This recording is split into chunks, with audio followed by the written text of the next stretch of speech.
Thank you, Edward. I like being called a guru. Yeah, thanks. Great to see you. We've got so many people here and they're still streaming in as it's 5:30. I think it shows how much interest there is in this topic. So it's our last clinic of 2023. We're going out with a bang. Um, we've got fantastic guests today. We've got Helen Nicholson, very in demand, so we're very lucky. She's from the National Centre for AI and Tertiary Education, and some of her colleagues are joining us and be checking the chat box and things as well in the background and can help to answer questions. So Helen's going to give us a little presentation and there'll be opportunities for questions. And then we've also got lovely community member and from University of Oxford, Dominic Lukesh as well, who is going to kick us off with some kind of, I like to call it a provocative statement. It's like some really interesting kind of perspectives for us to debate as well. So there's lots of opportunity to get involved and to speak. But if you do just want to sit back and listen and have your sandwich and a cup of coffee, that's fine as well. Before we get started, there's just a couple of bits of admin, which I think Laura is maybe popping in the chat, which is it really helps us if you just Oh, thank you so much. I knew you'd be on it. If you tell us where you're from, because that just gives us a good idea of who's coming to clinics and the kind of reach they have, and it helps us to kind of keep them going. And also there's a community survey as well, where you can have your say, and Laura's popping a link to that in the chat box as well. So, I don't know, do you want to say hello, Laura? Hello, everyone. I'm super excited about this today. I love talking about AI, so I'm well up for this. And yeah, as Kelly said, the link for the community surveys in the chat. I'll post it a couple of times as the chat keeps moving up. But that's for you to tell us what you want us to do, what you want us to keep doing, what you want us to stop doing. If you've got some ideas, all that kind of stuff. Because the more we know about what you think and what you guys want, the more we can get that sorted for you. So that would be really appreciated if you could fill that out. Thank you very much. And yeah, I'll let the fun begin. Yeah, let's go for it. So yeah, enough of me rambling on. I think we want to hear the the star of the show, which is Helen. So Helen, would you like to just go for it? Just kick off with it. You've got some slides for us, and I'll stop talking. Fab, thanks, Kelly. Lovely. Hopefully everyone can see my slides there. So as said, I work in JISC's National Centre for AI in Tertiary Education. I thought I'd just start with a bit of context on what that is, in case you haven't seen us or worked with us before.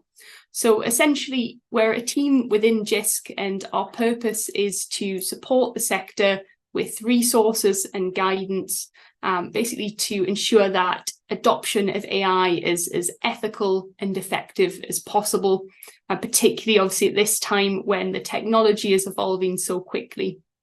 We do have a lot of activities going on. So we run a pilot program where we get members to test out promising AI tools. We publish a lot of our guidance through our blog and in our yearly reports. We also run our own events, and we're building a bit of an AI in education community as well. So we are having our own monthly HE and FE events, and they're going to be starting up again in January. And I'm sure we can put some links in the chat if anyone's interested in those. But of course, today we're going to be looking at AI for accessibility. So I think it's helpful just at the start to acknowledge that AI has already been enhancing accessibility for a long time. It's a really long-standing component of a lot of assistive technologies. Some examples there including grammar checkers, screen readers, translation tools, digital assistants, and much more. So I think what we've been seeing, particularly over the last year, is that a lot of these new advances in AI, and particularly the sort of generative AI boom, has meant a lot more opportunities to enhance accessibility. But we know it's also raising some new challenges as well. So I'm going to start looking on the more positive side at some of those newer uses that we've seen, particularly of those generative AI tools. And hopefully I'll be able to show you a couple of demonstrations of those as well. Then we'll go a bit at the end on those challenges. I am going to talk about a few different tools, and this isn't necessarily an endorsement of any tool in particular, but more examples of what's out there, how people are using it. There are lots of different options, as I'm sure you know, and we particularly encourage everyone to review the different terms and conditions on different services to see, you know, what meets their requirements. So I'll get started. I think talking with sort of the big focus of this year, which has been text generating tools, and largely these chatbot style generators like ChatGPT, Google Bard, Bing Chat, and many, many more. And the one I've got pictured there is Claude from Anthropic. Now, we know text generators can create new, unique text, but what's really emerged is that they're really effective and perhaps more useful for reworking existing content. And that has a huge variety of potential uses for enhancing accessibility that we've seen.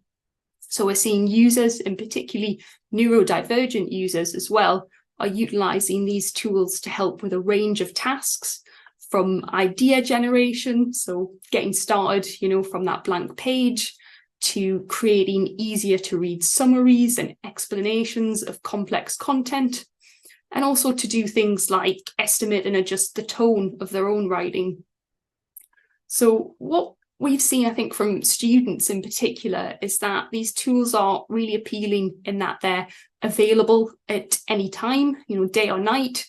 They have infinite patience for you. It's a chatbot style that allows for that iterative conversation where you can keep adjusting and asking until you get an output that meets your needs. And that's all happening in a really non-judgmental, approachable environment.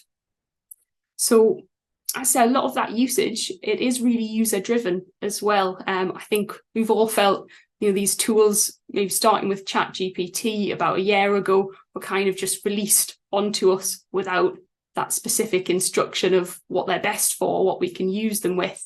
And I think that has meant that a lot of the uses for accessibility, they're coming from the disabled community and from accessibility experts like yourselves as well. I do think too, though, there is a bit of a barrier of entry that we can see here. So there's a bit of knowledge and skill to learning how to use these tools and prompt them for the best results. So that brings me to the first tool that I kind of wanted to do a quick demo of today. It's actually a series of small one-task web tools called Goblin tools. Again, some of you might have come across this or maybe known users who utilize it already. It essentially offers 6 one-task tools. And I'll just bring it up here. Hopefully you can still see my screen on there. Basically, they're all sort of covering the prompting for the user. So this one, the formalizer, that lets you change the tone of your text. And for a student, maybe with anxiety or someone who's not sure how to sort of create a more formal email, who needs to speak to their tutor, it can be really easy. You can put in something even quite note format. So if I just put in there, going to be late to a seminar, have a doctor's appointment, then we can make it maybe more professional or more polite and just click the convert button there. And then it will use the generative AI to rework that text for us. So there's a few on here. I won't go through them all, but they're worth exploring. I quite like Judge as well. This is one for reading the tone. So particularly if you want to check that your own message has the sentiment that you want it to have, then you can judge it there. So I would have a look at that. It is a free web tool as well, which is quite nice. So I'll just go back to our presentation there. Moving on as well from that, I think another thing that's really interesting is that we're seeing generative AI can perhaps also remove some of the physical burden around having to type, or in this case, having to code. So I've got a quote here from software developer Anton, who has cerebral palsy, and he's written quite extensively about his use of ChatGPT and GitHub Copilot. And he says here that he's found the real benefit isn't that these tools can solve programming problems for him, but that they are simplifying the physical act of coding and writing. So things like adding symbols and punctuation, which are quite required in most coding languages, they're difficult for him to type, but using generative AI tools, they can be input for him. I really do recommend as well reading the piece that he's put out about this and following him on social media. He's also produced a guide to coding with AI, which you can access online for free. So we've looked there at some of the uses of generative AI that maybe a student or a user might do themselves. There's a lot of potential too, though, I think, to use these tools to support the creation of more accessible content. And one example I think comes up quite a lot is around correcting automated transcripts, because we know AI speech recognition is unfortunately still rife with errors around accented speech or non-standard speech. So we do a lot of editing there. So this is almost generative AI maybe helping remedy some of those issues. And I'm just going to do a really quick demonstration, this time using that Claude chatbot. I've picked Claude, but you could use ChatGPT or Bing Chat or others for this. I quite like this one because it can allow you to upload files, things like that. But we'll just paste in for now. So I've got my prompt, which is asking it just to fix the spelling and grammar errors in the transcript. And I've got a really short little excerpt from a webinar that we ran earlier this year, which was about chatbots. And hopefully we should get something back that's a bit more readable. Okay, so I think it does a pretty good job. First of all, we can see what it's done is I've had all of the segmented sentences with the speaker name at the front of each one, and it's removed most of the speaker names and it's put those sentences running on together. I can see immediately it's made a bit of an error. So the speaker name was N. Dixon and it has corrected that to Nixon. That's really interesting, actually. I've run this many times now, and that's the first time it's done that. But I think that shows there's great potential here to save a lot of time, particularly in changing the formatting in this case. But there's still going to be some issues, and we're still going to need that human in the loop. But perhaps there's, good potential here to save a lot of time. Just take us back again. And I think now we've seen a few sort of text-based examples, but what we're seeing is that increasingly there are more ways to interact with these tools, which is great because we know a lot of these weren't really built with accessibility in mind. They rely really heavily on text-based communication. But now we are seeing recently things like audio input available for ChatGPT within its app, and image analysis in Google Bard and in Bing Chat. So there is a lot more ways to interact that are coming up. And I think that's got people really interested as well in how we might use these, for instance, to generate things like alternative text for images. So I thought this would be quite a good one to have a look at, using Bing Chat to do image text. So I'll just bring up Microsoft Bing Chat here. I will say we do use the enterprise version just for this one, but you can do the image prompting on the unlicensed version as well. So it's really as simple as providing it an image, and I've got some lovely stock images that I've pre-chosen. I'm going to use this one. It's a woman with a Santa hat wearing a blue surgical mask who's taking a selfie. So I'm just going to really simply prompt it and ask it if it can provide us some detailed alt text for that image. Hopefully it will do. So it looks like it's having a go there. I will note, you'll see that it mentions that it's going to blur the faces in the image. So this is a bit of a caveat with Bing Chat in particular. For privacy, they've chosen to do this, but it probably is going to come up in our alternative text. So have a look at that. Okay, yeah, so it's generated the text there. I think immediately we can see it's very long. It's quite a bit longer than we'd probably want. it has indeed, it's included a sentence that says the person's face has been blurred out. Don't need that. Otherwise, we've got some correct detail though. It's picked up on the Santa hat, that the woman's wearing a face mask, that she's taking a selfie. But there's a lot of extra detail here that isn't really needed, and some of which that isn't in the image. So on first glance, it doesn't look particularly great, but this is that conversational process. So what we can do is provide a bit more context for it to work from and hopefully improve this. So I'm just going to give it a few more prompts, and I'm basically asking it to keep the length of the text down under 250 characters, to not mention the blurred faces. And I've also given it a bit more context. I can ask it things like to refer to the people in the photos as students. So if that's something that I know is going to be true of all my photos, I can just ask it that. It has agreed. So I'm going to give it the same photo of the woman in the hat. And we should this time get something that's going to be a lot more usable and a lot more useful.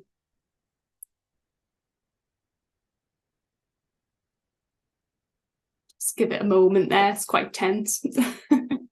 I will say, I suppose, while it's working, see things like you've got 2 or 3 responses on Bing Chat. So that is sort of the limit for this conversation. But if we do use the technique of putting everything in the first prompt, then we could just keep putting images through. There we go. So we've got, I think, something that's much better here. It's much shorter. It's taken on the context that we wanted, and it's largely correct. But maybe a bit like our example there with the transcript fixing, we still need some human oversight. I don't think that we need this last sentence in there, which says the image captures a moment of holiday spirit. That's a bit of sort of conjecture almost from the chatbot. But again, a really interesting use case. I think that we can see these tools could save a lot of time and could support us with these tasks. I just wanted to mention as well, I spotted this on LinkedIn the other day. This is from Danny Liu from the University of Sydney, and he's used a recently released feature from OpenAI's ChatGPT, which is the ability to customize your own GPT, basically fine-tuning the chatbot to something specific. You can give it different files or a particular knowledge base to work from. And we can see it's already being picked up by a lot of people for accessibility. So he's customized one to be an alt text helper. So providing all that context, the extra direction that it needs in the back end, so that when you visit his GPT, you can just provide your image straight away and you get something that's already quite concise and quite useful. Unfortunately, at this time, the custom GPTs, they are a paid feature. So you can only access these if you are paying for ChatGPT, but I've got some links for these if you do want to explore them and you are. And on that note as well, I think they can maybe represent some of the potential too for AI to support with the sort of spreading of accessibility advice and best practice. So I was thinking about Danny Liu's GPT there, and I thought we could put one in actually with all of the JISC accessibility guidance, and then we could have a conversational chatbot for that. So I think, again, there's a lot of opportunity here. Overall, though, perhaps there's still some work to be done, and there's always going to be that need, at the moment at least, for a person to be in the loop. So since I've already started bringing us down a bit, I'm afraid it's just for the last couple of minutes, I'm going to go through some of those challenges as well. I think first and foremost, we've got to acknowledge that development of a lot of AI tools has been quite problematic. We know that these tools largely are not responsibly made. They have very large environmental impact through their energy usage, and that's in the creation of them and the continued use.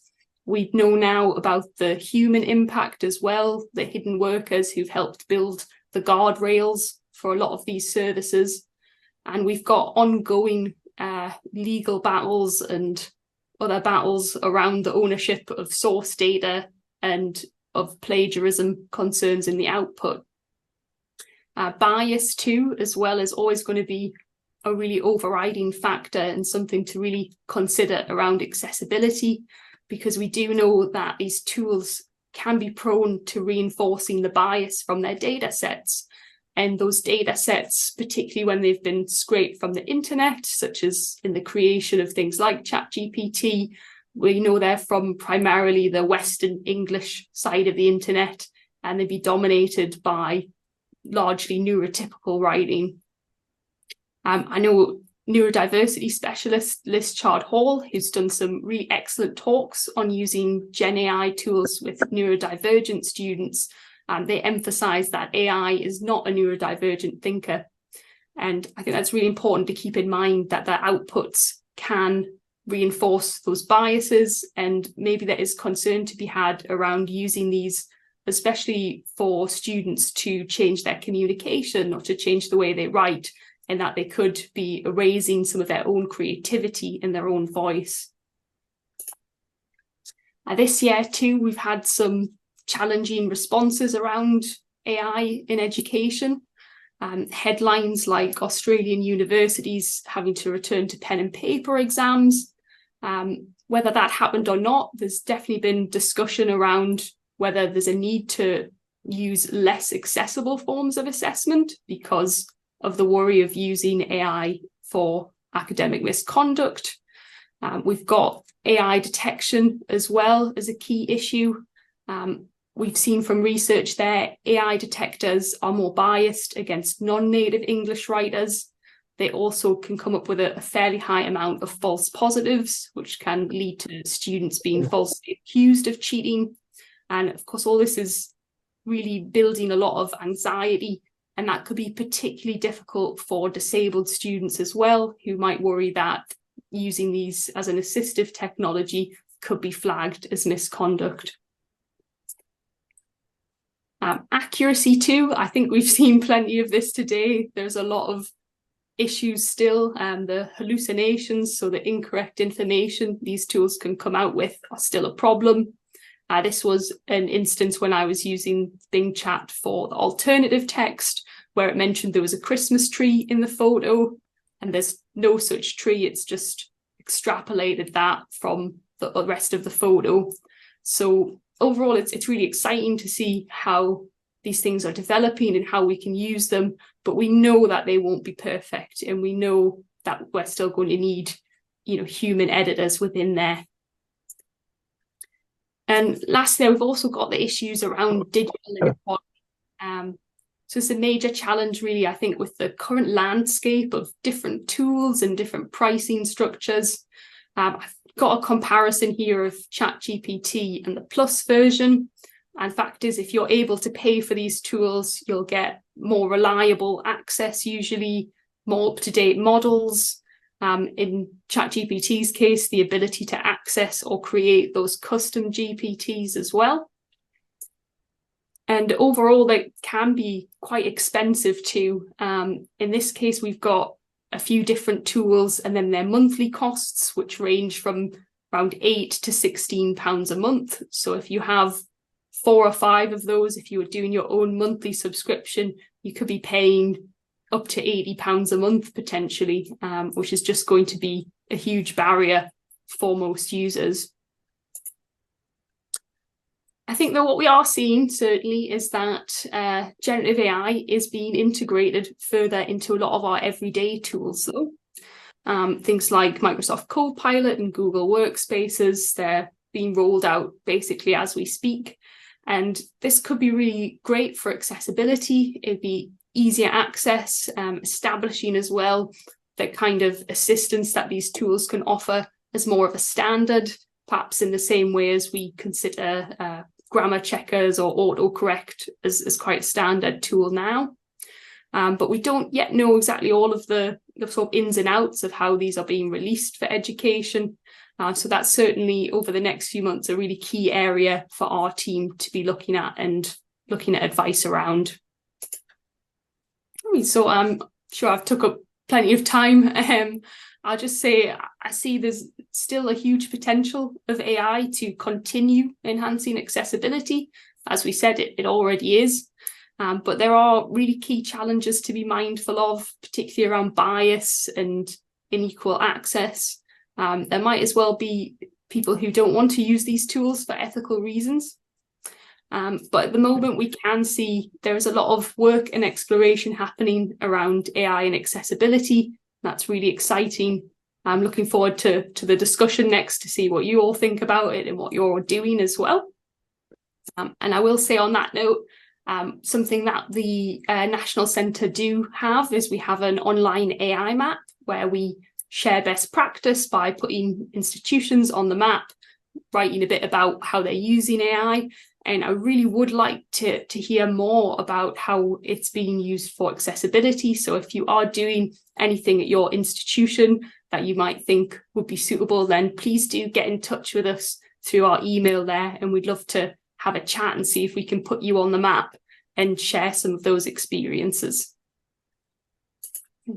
And just lastly, I'll just put our details there for a moment. I mentioned we have those monthly AI and education sessions coming up. So if you're interested there, I think we can put the link in the chat as well too.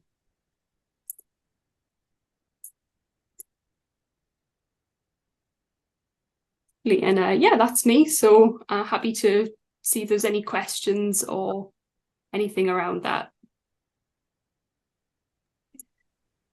Thanks so much, Helen. The chat box has been going bonkers while you were talking, with lots of people sharing and asking about things, and I think that was such a good introduction. I think it's helped us all get a bit of a good grounding there. We will have lots of time for discussion throughout today's clinic, but has anybody got any direct questions they want to check in with Helen and colleagues right now before we move on? I will have have a moment just to gather your thoughts. You're just letting it all kind of marinate. And keep an eye on the chat as we go on as well. Yeah. Yeah, and actually, I was really interested to see. Now there's so much in the chat. I've got to. Martin, I really found it very interesting that you were sharing some example. That was really helpful, actually. That you're sharing examples of how you acknowledge where AI has been used in something you've produced or whatever, and I think that's really helpful to share that with people. So thank you for that. I don't know if there's anything you want to expand on there, Martin, or not to put you on the spot. Don't have to. I don't mind. I wrote it, so I should say. I guess my role is to promote the good use of technology, but also to model things like academic integrity. But there's also the risk of advertising tools to students that they may go off and use without thinking about these issues. So I have to toe the line. But most of the stuff I write is for audiences of academics and professional services people, but just trying to spread the word and maybe a bit of self-positioning as well as the person who might know about this, but you might expect that from learning technologists anyway. So yeah, just good practice and spreading the word where appropriate. Sorry. That's great. Thank you for that. It's a really good example of modeling by doing. I think that's great. Well, we'll have lots more chances to discuss. I mean, I know some folks have popped some things in the chat, some quite specific. I know we've got one about what's the best tool for speech recognition. I don't know if that's just for the chat for people to reflect on. I think we'd need to look at, I don't know who's got the best word error rate at the moment for speech recognition. I know it's improving all the time, to the point I think it passed recently. It passed the threshold of like human error rate. Like AI was, because I know there's often a lot of talk about how many mistakes AI will make, but it seems if it's live transcription, the error rate is similar to what a human note taker would Good Kerr. So that's a good conversation. We can maybe keep feedback on that in the chat. Dominic said Whisper is the best. Maybe we could just Whisper. start upvoting. Put your speech recognition tool in, and then people can vote which one they use or like. There we go. Yeah. And as Mike's mentioning there as well, it really depends on the context. Yeah. The kind of, the speaker themselves and the kind of content, and also other things as well, like the quality of the audio input. But it's a good question to keep going. It's hugely popular. I know that from our own kind of insights work as well, we find that the most popular by a long way accessibility feature used by students is transcription and captioning, and they're that's being used very, very widely by many students. So it's really kind of changing things for people. Lots more opportunity to chat. We're at about the halfway mark. I would like to hand over now to friend of the community, community member, Dominic from Oxford University, because you've for a while now have been looking at AI in the context of assistive technology and accessibility as a AT practitioner, and I think it'd be really interesting to get your perspective and to kick us off with some questions to discuss as well. Yeah. So I wanted to take, as you mentioned, Kelly, at the beginning, the provocative stance on this, and I think we can be much more radical. And can you see my slides? I just want to double check. Yes, we can. Yep. Looking good. Okay. So essentially, what my hope for this is that we can actually not just start thinking about how we can make access using AI to make things more accessible, but rather how can we use AI to get rid of the need for accessibility in the first place, and how can we flip the tables around, so give the power to the people who need the help rather than the people who are sort of designing things for other people. So, by the way, I run the Reading and Writing Innovation Lab at Oxford as well. So I work with a lot of students with also disabilities, from sort of ADHD, being blind students. I've done lots of work with blind students. And I was at I was 3 weeks ago, so the AbilityNet TechShare Pro, and I met the people from Be My Eyes, which is the app that has been started, the Dutch app that started many, many years ago, to have humans helping blind people using the phone camera to see what they see. But then I chatted with them, and I also watched a video that was online about them presenting at OpenAI Dev Day. That's about not quite a month ago. So this is the chief technology officer. The picture on there is the founder. I met both of them in London as well. But essentially, so this is what they were saying about being blind is a full-time job. It's actually, we're kind of not often we focus on the little things, but there's so many things that are happening. So so they were saying, well, there's a lot more to it than just what we think about. And they gave this one example of the user Caroline, who was using the app since 2014, before any AI was involved. It was just all person people. And they said, okay, well, in the 9 years previously, she had made 18 calls. And so you really have to need somebody's help to kind of say, okay, I'm going to do this, because there's a lot of sort of involved. Whereas in the 6 months since the AI feature was enabled, with all the imperfections and everything that we heard about, she's used it 746 times. And there was another video, so you can watch the video, by the way, it's on YouTube. There's a short clip from another blind person who talking about how they use it to help them with cooking. And again, this is all of a sudden, you can sort of point your phone at and it will tell you how many eggs there are. You can put stuff that's on your plate, and now the person, this is what she was saying. Now I know what's on my plate. No matter if I go to a buffet, I can choose what I want, right? And again, we're talking about imperfections, but remember, the difference between the perfection and imperfection is between nothing and something, right? So this is often not somebody that has that option for independent living. So I had a thought. Well, I kind of had that already, but I kind of had this even a more radical thought here. Would this work on a website, right? And actually, somebody mentioned sometimes I point my phone at the screen to tell me what's on the website, right? So this is I just went yesterday. I took a screenshot of the full page of the BBC News. I took that whole screenshot, based in ChatGPT Plus, and asked what's happening in the world according to this page, and it gave me the main headlines, right? I didn't have to use a screen reader. I didn't have to use anything. Just kind of immediately tells me what's on there. Another approach I took, I use Claude that we also saw demoed, and I do just a Control A to select all, Control C to copy, Control V to paste, pasted it all into Claude, asked the same question, and it gave me some different answers, right?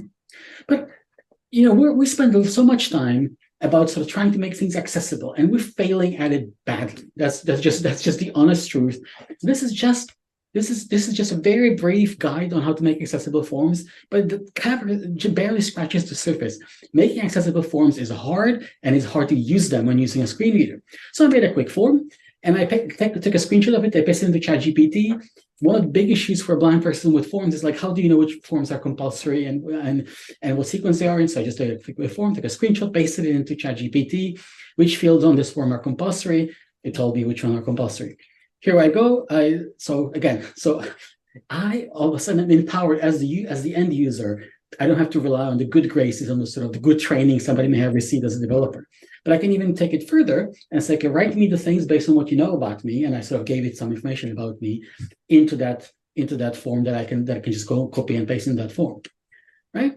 So we talked about the sort of how much would this have cost me, and what's the difference. So this is at the moment, if I'm blind and I want to sort of have full access to the internet, this is the cost that we're getting, right? ChatGPT Plus costs $20 a month. So we talk about the digital equity, but we're often getting the huge inequality that's already involved in this. So I think in a way AI is doing by far the best based on this, compared to many other things that we're sort of asking people to pay for, right? So my suggestion is that we actually need to start thinking in a much more revolutionary way about how we're actually enabling people to work, so giving them that independence, right? So we have sort of at the moment we have all these guidelines. We have WCAG, which is essentially pages and pages of stuff about what to do, and we're essentially saying, okay, let's wait until somebody learns how to do it and codes it for the person and makes it available for somebody else.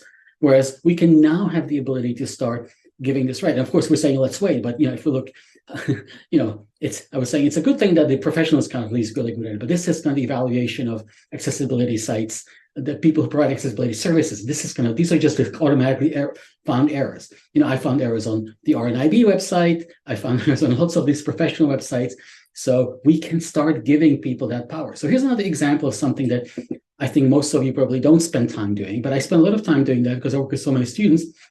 And that is going to agonize over how do I actually share my create my text so that it's really accessible for a screen reader. So I had a list of sessions that I ran some years ago. So I was going to start thinking, okay, how do I share that? So I said, okay, well, here's one way, and I have some sound, but I'm going to skip that. Begin paragraph text, begin link, reading, writing, and so we have this one. Okay, so here I have the name of the session first, then I have the list, then I have the paragraph. Maybe would it be better to have it the other way around? Maybe it would be better to have the text, the date first, or then they would have the text. But so of course it should probably be a list, right? So the person knows how many there are. So this is kind of more accessible, but I still have the issue. How do I? There's a lot of repetition. So as a screen reader, I have to think about, okay, I have to listen to all this text. I was thinking about all these things. So maybe I should put all sessions take place on Tuesday, right? Just going to give a preface so that I don't have to repeat the Tuesday, but then if somebody just jumps to one of the items on the list that they don't know what time it is, right? They have to kind of know. And as a blind person, you don't see all of it. So, okay, so those are all hard decisions.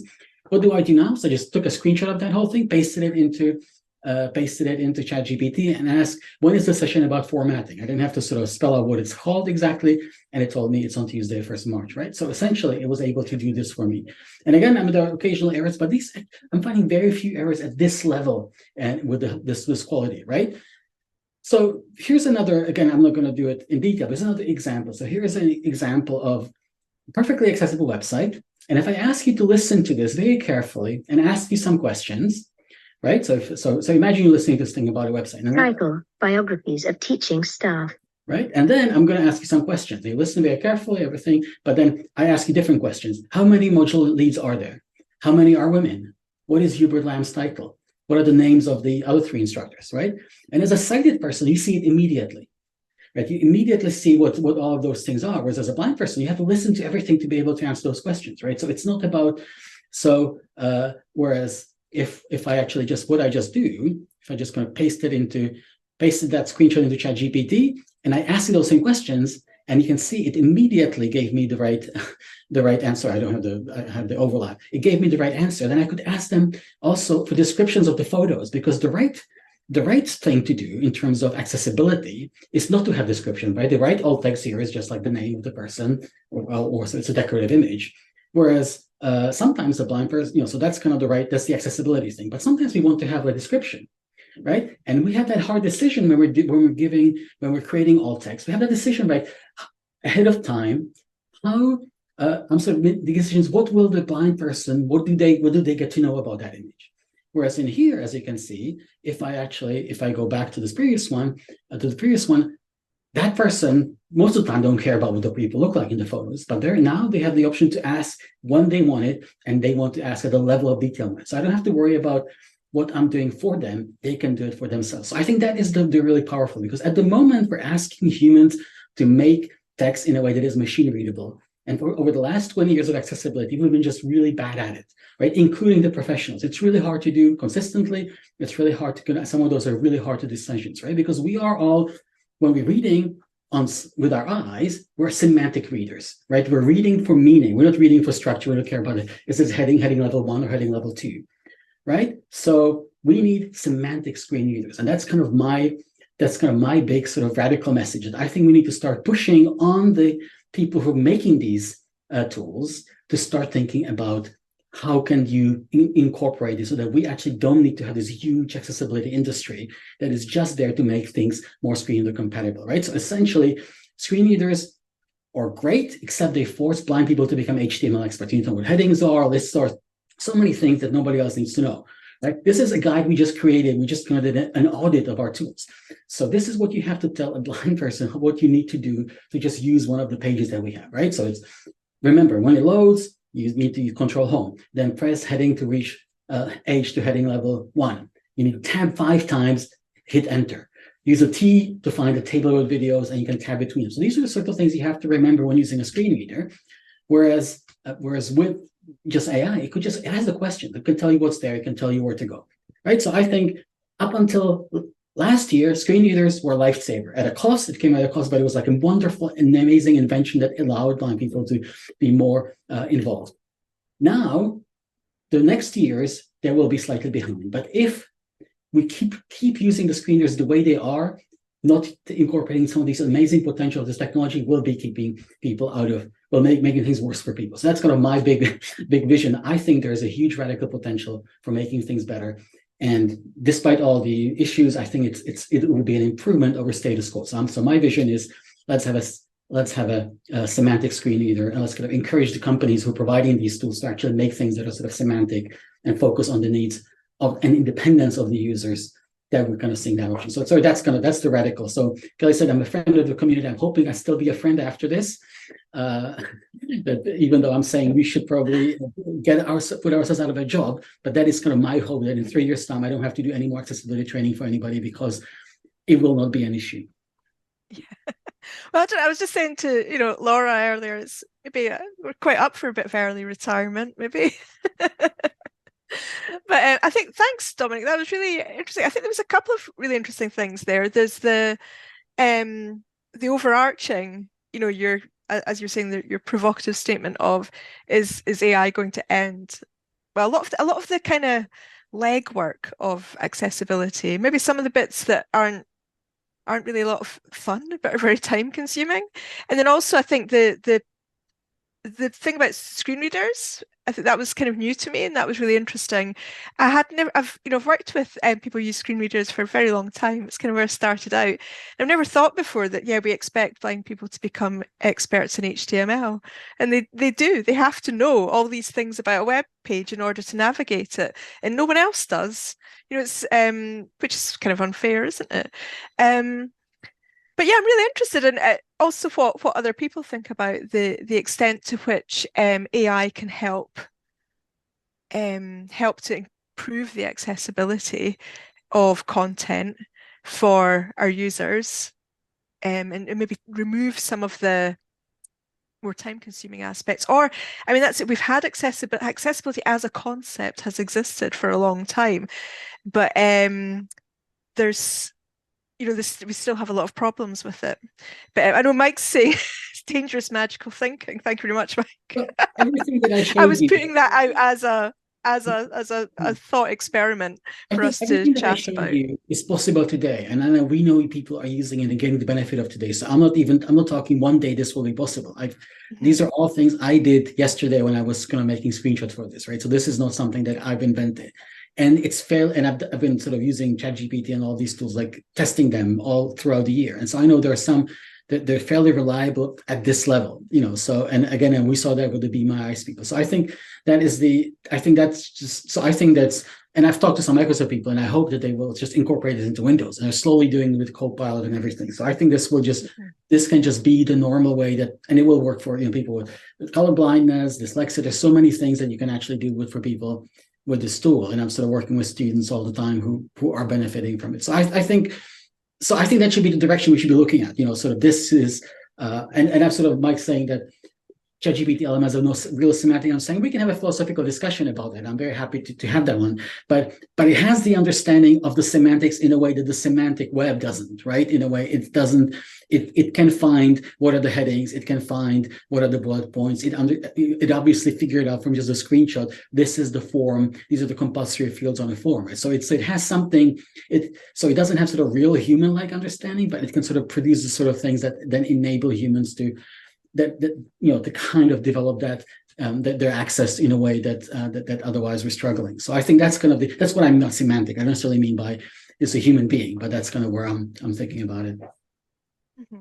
Yeah, I think anything that helps cut down time on things. That was, I see Phil's got his hand up. I'll hand over to Phil. I'll find a link and I'll post it. I mentioned in the chat that we'd been testing out some Adobe tools which help to remediate, it can take I think hundreds of thousands of PDFs and help to remediate them automatically. That doesn't make them perfect. It makes them better than they were, but we worked out it cut down the time to fix PDFs by about a third. So anything that cuts down, especially kind of quite boring work, it's quite good. Although obviously it's better if things are accessible from the beginning, but they're definitely looking at that. And if people are interested in getting involved in pilots, do send me an email. I popped my address in there. Phil, come on in. Thanks, Kelly. Thanks, Dominic. Really, really interesting. I'm just kind of was thinking along the same lines as what Tim's put in the chat there, and I wonder whether there's an analogy with the things like the web accessibility overlays, which we know don't solve the problem, but people are adopting them because it's a convenient solution. And if as a community of people, if we're not careful, then if AI solutions exist that people find convenient, but actually aren't doing a good job, they might just get adopted whether we like it or not.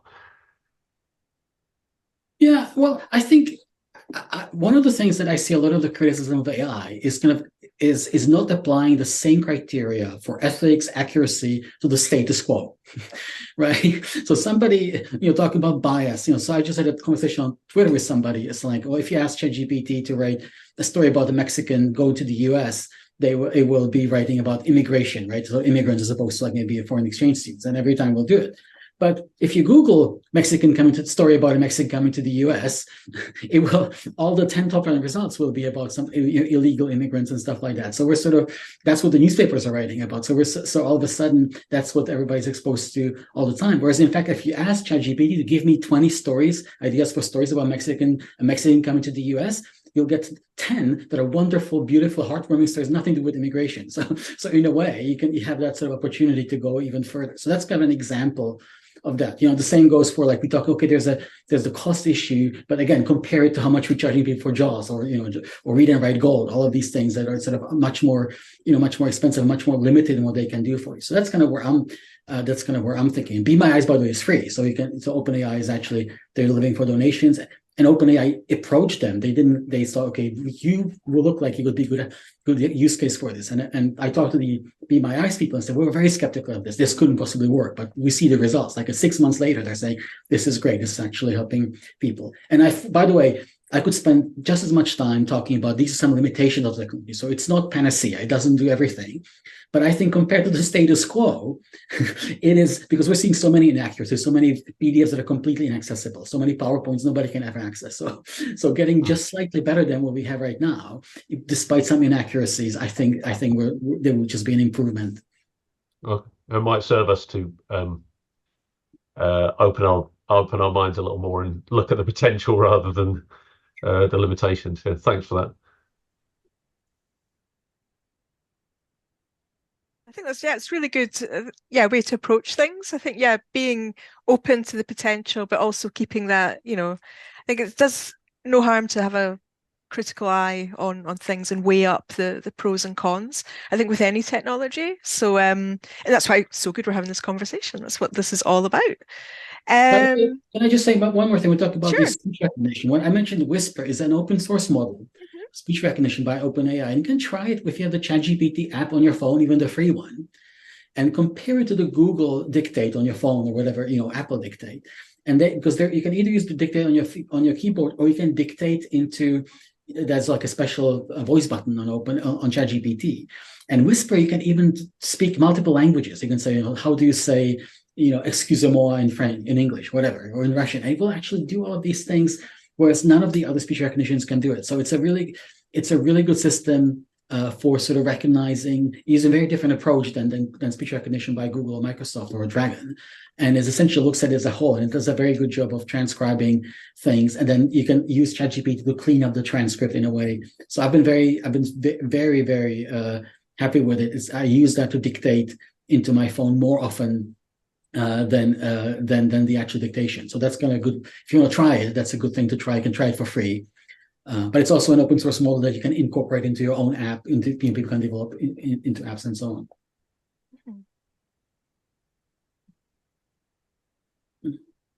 Awesome. Do you have any more questions for folks? We do have a few more moments for, to the room or to Dominic or Helen. Still lots of chat happening asynchronously. Well, not asynchronously, but over in the chat as well. You did mention, Helen, that you had a few events and things coming up and opportunities to meet, because I'm just thinking how people can continue this conversation. Yeah, so we are starting in January 2 monthly meetups around AI. There is one for HE institutions, one for FE. We're not gatekeeping the attendance, though, if you want to come to both or either or. We can put the links back in the chat there. We're going to be, really, really looking for members as well to contribute to those. So if anyone has a discussion point or something that they'd like to bring to a session, then that would be fantastic. We can give you the space and to speak with our AI community, which we've sort of grown over the last couple of years through our JISC mail, which you can join as well. And we do a monthly newsletter with sort of the latest tools and the latest things that we're seeing. I also mentioned earlier, we do pilots as well. We run normally 3 a year. Unfortunately, most of the current spaces are full, but I can't tell you yet what the next pilot is going to be, but I think it might be something that's quite relevant for yourselves around accessibility. So I joined the JISC mail and we can tell you about that soon. So that's a nice opportunity to try something out for free as well. Oh, that's interesting. Yeah, everyone likes to try something for free. So that sounds good. So yes, and you've got those links, folks. So do join up and engage, please. Oh, and I see, Mike, you've got your hand up. Have you got a question? Yeah, it's this human in the loop. I mean, AI translation, or as you said, Kelly, it saves time, and Dominic says it saves time. But who's the expert human in the loop for a disabled person? I mean, if somebody used Be My Eyes, with the OpenAI to cross the road and was run over, I mean, who's responsible for that?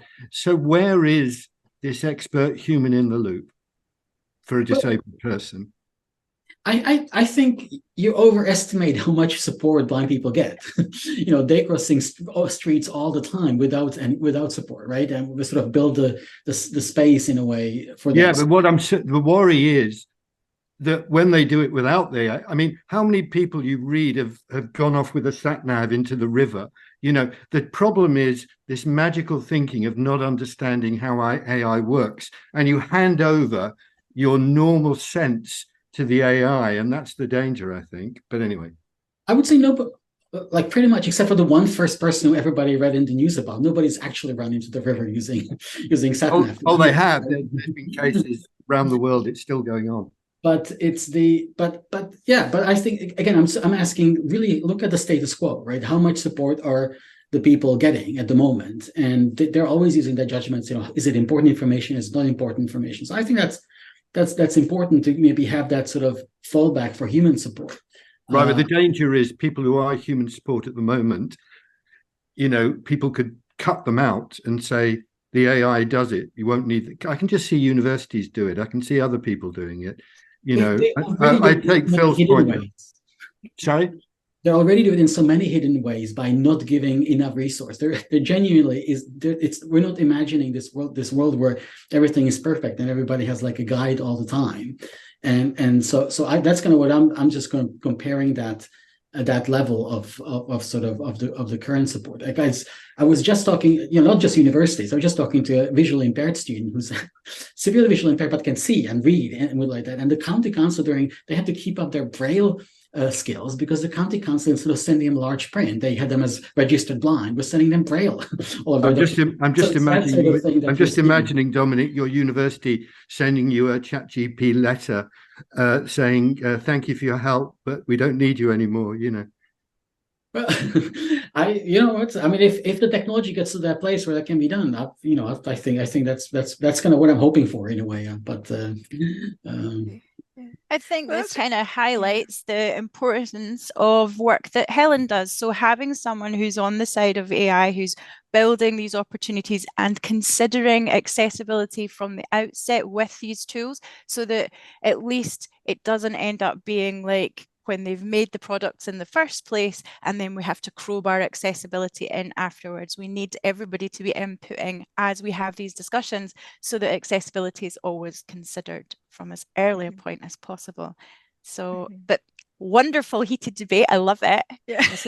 This is why we have these clinics, people. This is why we need to talk about this stuff. Yep. Yeah. And it is, I think as well, it's finding that balance between something that, could be helpful but also ensuring, especially from a quality perspective as well, say like with writing and stuff, that there's a human expert checking, gatekeeping and checking things as well. I think things are changing so rapidly, and it's really important to have these conversations and to think about where it's going. Who knows where we'll be even 2 years from now? We might we just won't have clinics anymore. Or we'll be having more clinics, and we'll be having to. People will have rejected stuff. We just don't know. It's all to play for, really. So it's important to have these conversations and to carry on the conversation by joining up with the events that are organised by National Centre for AI in Tertiary Education, and to keep talking about this, checking it out, and sharing our own experiences. Thank you so much. We're at time now. This session is recorded, and as Edward mentioned, the transcript and the video will get posted probably around next week because it needs to be checked by a human to make sure it's all correct. We're still doing that. So thanks so much for coming along, and we will be back. We don't have a clinic in January because we're Scottish people, so we get the the extra holiday. But February, first Wednesday in February, we'll be back. And have a look in the community and the JISC mail, because there is a diversity and I've forgotten the name, and ability session in January, which you could go along to, as we're not having one, which is about the access passport.